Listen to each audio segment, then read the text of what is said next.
இன்றே டவுன்லோட் செய்து உங்கள் ஃபேவரட் ஷோக்களை என்ஜாய் பண்ணுங்க.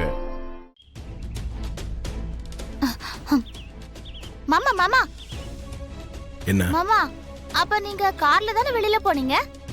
ஆமா போனேன். ஆனா இப்ப இங்க இருந்து நடந்து வரீங்க, நீங்க எப்ப திரும்பி வந்தீங்க? நான் அப்பவே திரும்ப வந்துட்டேன். நீ கவனிச்சிருக்க மாட்டேன்.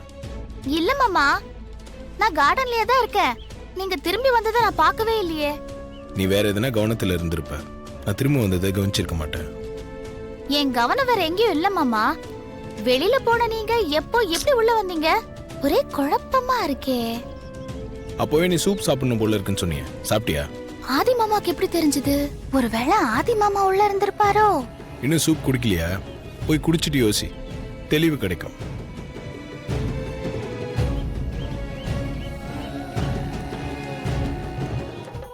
வீட்டுக்குள்ள இருந்து என்கிட்ட பேசின கணேச வெளியில இருந்து வரான். வெளியில போன ஆதி மாமா அவுட் ஹவுஸ் பக்கமா இருந்து வராரு. கேட்டா அப்பவே திரும்பி வந்துட்டேன்னு சொல்றாரு. அது மட்டும் இல்லாம இன்னும் சூப்பு குடிக்கலான்னு வேற கேக்குறாரு. நான் கணேசன் கிட்ட பேசினது ஆதி மாமாக்கு எப்படி தெரிஞ்சது? ஒரே குழப்பமா இருக்கு. மித்ரா, ஏன் தேவையில்லாம டென்ஷன் ஆயிட்டு இருக்க? கூலாரு. நீ சொன்ன மாதிரி அகிலாண்டேஸ்வரிக்கு விஷயமே தெரிய வந்தாலும் நமக்கு எந்த பிரச்சனையும் வராது. என்ன ஆண்டி சொல்றீங்க? சமையல்காரிய கொலை பண்ண முயற்சி பண்ணிருக்கீங்க. அதை எப்படி அகிலாண்டேஸ்வரி மன்னிப்பாங்க? சரி, நீ சொல்றதெல்லாம் கரெக்ட் தான். நான் தான் அவளை கொலை பண்ண முயற்சி பண்ணேன். ஆனா அதுக்கு சாட்சி ஆதாரம் ஏதாவது இருக்கா? சாட்சி ஆதாரம் இதெல்லாம் இல்லாம அகிலாண்டேஸ்வரி கிட்ட எதுவுமே செல்லுபடி ஆகாது. என்ன ஆண்டி இவ்ளோ சாதாரணமா சொல்றீங்க? அந்த சமையல்காரி உங்களை காட்டி கொடுக்க மாட்டாளா? யாரு? அவளா?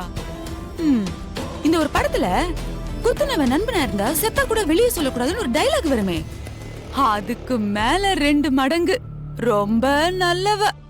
அவளை கொலை பண்ண முயற்சி பண்ணது எதிரியா இருந்தா கூட அவங்கள வெளியே சொல்லி காட்டி கொடுக்க மாட்டா. அதுதான் அவ ஸ்பெஷாலிட்டி. அதனால நீ தேவையில்லாம இந்த மாதிரி டென்ஷன்லாம் எடுத்துக்காத மித்ரா. அந்த சமையல்காரி எப்படியும் இன்னைக்கு வரமாட்டா. அதனால நீ சமையல் கட்டுக்கு போய் ஜம்முன்னு ஒரு காஃபி போட்டு அகிலாண்டேஸ்வரி கிட்ட எடுத்து போய் கொடு. ஓகே ஆண்டி, நீங்க சொல்ற மாதிரியே பண்றேன்.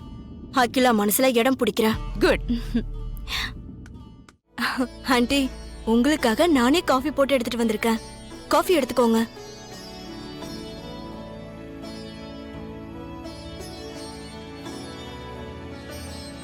வெரி குட் மித்ரா, பரவாயில்லையே. மாமியார பொறுப்பா கவனிச்சுக்கிற மருமகளா மாறிட்டியே.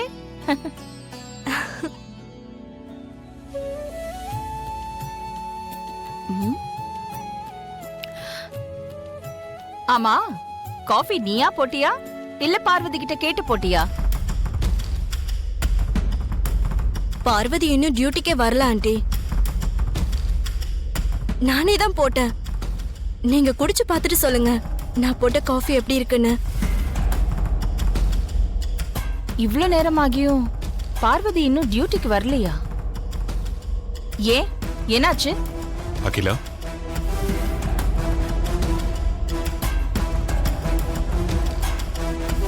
பார்வதி செத்து பொழைச்சிருக்கா. அதுக்குள்ள எப்படி வேலைக்கு வருவா?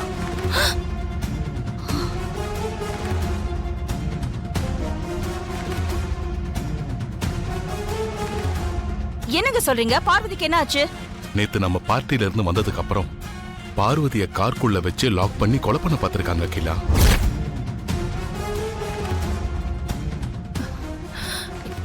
என்னங்க என்னென்னமோ சொல்றீங்க?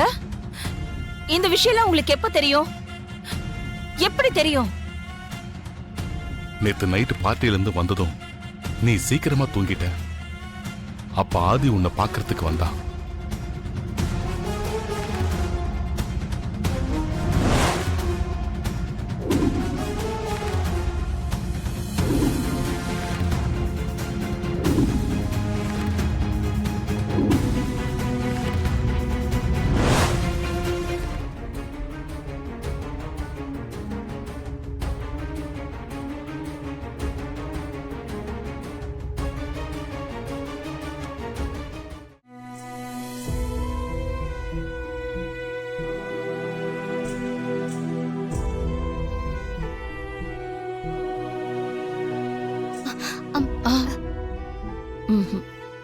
நீ எழுந்திருக்க கூடாது பார்வதி, அப்படியே படு.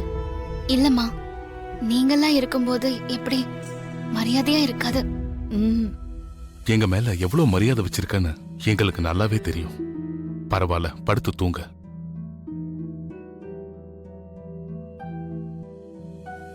இப்போ உடம்பு எப்படி இருக்கு? கொஞ்சம் களைப்பா இருக்குமா, மத்தபடி உடம்புக்கு எதுவுமே இல்ல. சரியான நேரத்துல ஆதி வந்து உன்னை காப்பாத்திருக்கா. அவன் மட்டும் வராம இருந்திருந்தா உன்னோட நிலைமை என்ன ஆயிருக்கும்?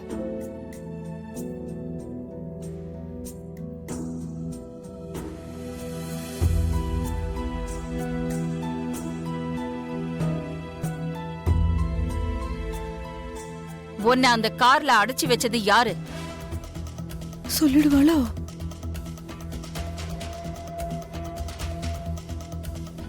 பாயிண்டா கேக்குறா.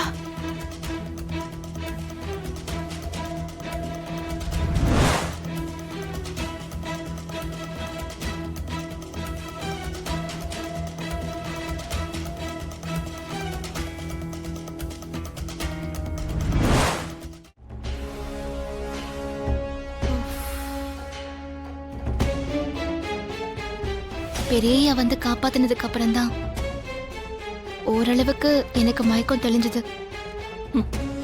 நீ என்னைக்கு யார காட்டி கொடுத்திருக்க பார்வதி?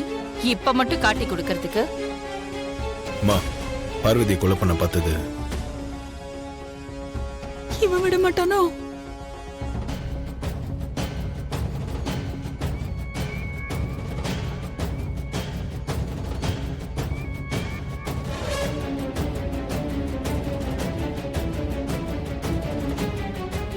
சொல்ல ஆதி, பார்வதிய கொலை பண்ண பார்த்தது யாருன்னு உனக்கு தெரியுமா? பார்வதியோட குணத்தை பத்தி நல்லா தெரிஞ்ச யாரோ ஒருத்தர் தாம்மா. பார்வதி காட்டி கொடுக்க மாட்டான்ற தைரியத்துல அவளை கொலை பண்ண பார்த்திருக்காங்க.